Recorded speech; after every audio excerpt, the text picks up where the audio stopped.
بسم اللہ الرحمن الرحیم۔ السلام علیکم ورحمۃ اللہ وبرکاتہ۔ ان الحمد للہ نحمده ونستعینه ونستغفره ونستهدیه والصلاة والسلام على سید المرسلین محمد وآلہ وصحبہ اجمعین، اما بعد۔ حاضرین و ناظرین، یہ درس حدیث نمبر 153 ہے اور آج کا عنوان ہے ایک آیت کے یاد دلانے پر رسول رحمت صلی اللہ علیہ وسلم کی دعا۔ روایت سماعت کیجیے، ترجمے کے بعد تشریح کی جائے گی۔ بسم اللہ الرحمن الرحیم۔ عن عائشة رضی اللہ عنہا ان النبی صلی اللہ علیہ وسلم سمع رجلا يقرأ من الليل فقال يرحمه الله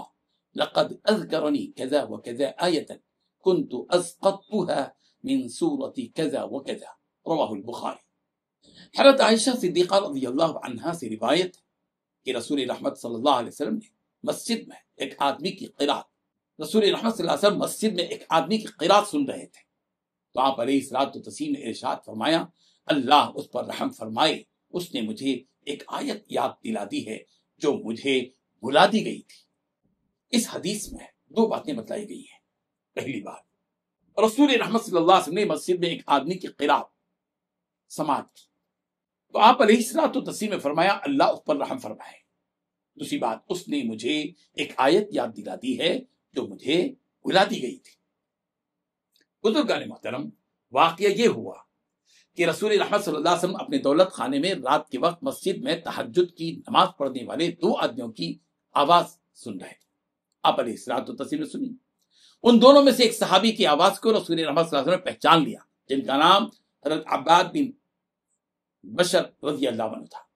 اور دوسرے صحابی حضرت عبداللہ بن یزید انصاری رضی اللہ عنہ تھے، جن کی آواز رسول رحمت صلی اللہ علیہ وسلم نے سنی تھی، لیکن ان کو رسول رحمت صلی اللہ علیہ وسلم نہیں پہچان سکے۔ اور وہ آیت جس کا ذکر اس حدیث میں ہے، اس آیت کے یاد دلانے والے یہی صحابی ہیں، یعنی حضرت عبداللہ بن یزید انصاری رضی اللہ عنہ۔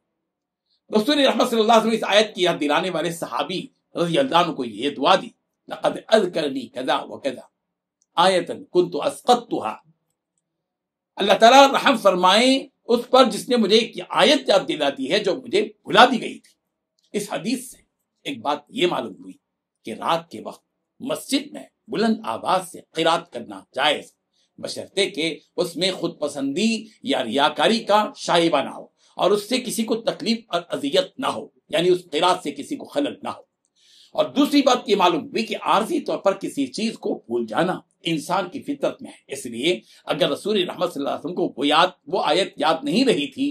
جس کا تذکرہ سرکار دو عالم صلی اللہ علیہ وسلم نے فرمایا، اور صحابی سے وہ آیت سن کر سرکار نے فرمایا کہ اس شخص پر اللہ رحم کرے جس نے مجھ کو یہ آیت یاد دلا دی، حقیقت یہ ہے کہ وہ مجھے بھلا دی گئی تھی، تو وہ اس فطرت کا تقاضا تھا وہ کہ عارضی طور پر سرکار دو عالم صلی اللہ علیہ وسلم سے وہ آیت بھلا دی گئی، جیسا کہ رسول رحمت صلی اللہ علیہ وسلم نماز میں رکعت بھول گئے تھے بعد میں، اور خود رسول رحمت صلی اللہ علیہ وسلم نے یہ بات ارشاد فرمائی کہ انما انا بشر انسا کما تنسون، میں بھی بشر ہوں،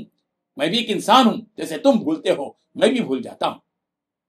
اگر کوئی آیت رسول رحمت صلی اللہ علیہ وسلم سے بھلا دی گئی تو اس کا مطلب یہ ہے کہ وہ آیت منسوخ کر دی گئی ہے۔ نبی کا بھول جانا نسخ کی ایک صورت ہے، جیسا کہ سورۃ الاعلیٰ کی آیت نمبر 6 اور 7 میں یہ بات کہی گئی کہ سنقرئک فلا تنسى الا ما شاء اللہ وانه يعلم الجهر وما يخفى، کہ ہم آپ کو پڑھائیں گے پھر آپ بھولیں گے نہیں مگر جو اللہ چاہے۔ اسی طرح سورہ بقرہ کی آیت نمبر 106 میں موجود ہے، ما ننسخ من آیۃ او ننسها نأتی بخیر منها او مثلها الم تعلم ان اللہ علی کل شیء قدیر، جب کوئی آیت ہم منسوخ کریں یا بھلوا دیں تو اس سے بہتر یا اس جیسی لے آئیں گے، اس سے بھی بھول جانے یا بھلا دیے جانے کا جو ثبوت ملتا ہے، اور اس طرح کی بھول نبی رحمت صلی اللہ علیہ وسلم کی ذات کے لیے عیب کی کوئی بات نہیں۔ اللہ تبارک و تعالی ہم سب کو ان احادیث کو سمجھنے کی توفیق عطا فرمائے، آمین۔ وآخر دعوانا ان الحمد للہ رب العالمین۔